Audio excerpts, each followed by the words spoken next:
Bonjour à tous et à toutes, chers adhérents de BHC. À l'époque de Rabbi Yecheskel Mishinova, il y avait une femme qui avait élevé chez elle à la maison une orpheline.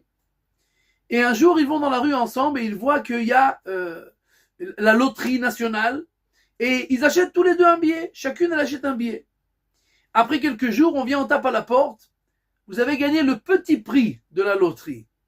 100 000 roubals. La femme regarde les billets et elle voit que c'est l'orpheline qui a gagné. L'orpheline dormait encore. Elle n'a pas pu s'empêcher, elle a commencé à se donner toutes sortes d'excuses et d'explications, parce qu'il faut être reconnaissant, et je l'ai éduqué, je l'ai élevé chez moi, etc., etc. Et elle a changé les billets. Entre-temps, l'orpheline se réveille. 1 heure après, on refrappe à la porte. Vous avez gagné non seulement le petit prix, mais aussi le grand prix. 1 million de roubals. Ouais. La femme vient chez l'orpheline et dit, écoute, il faut que je me confesse. Je me suis très mal comporté ce matin, j'ai pu m'empêcher. J'ai changé les billets, mais en fait, le billet du million, c'est le mien.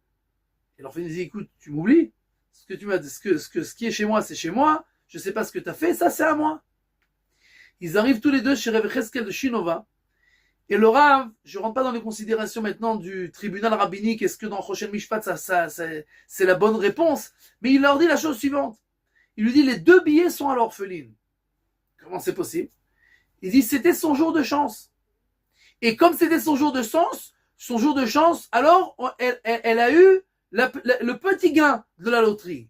Mais comme tu lui as pris, donc on lui a amené aussi le grand gain parce que c'était son jour de chance. Si toi tu avais acheté, il a dit à la femme, si tu avais acheté les 2 billets de loterie, il n'y en aura aucun des deux qui aurait gagné. Parce que c'était son jour. Ça veut dire que quelqu'un il dort et il pense et il a peur que peut-être on est en train de lui faire des choses, de lui prendre ce qui lui revient et de l'entourlouper et de faire des combines et que peut-être qu'il va perdre l'argent. Oublie.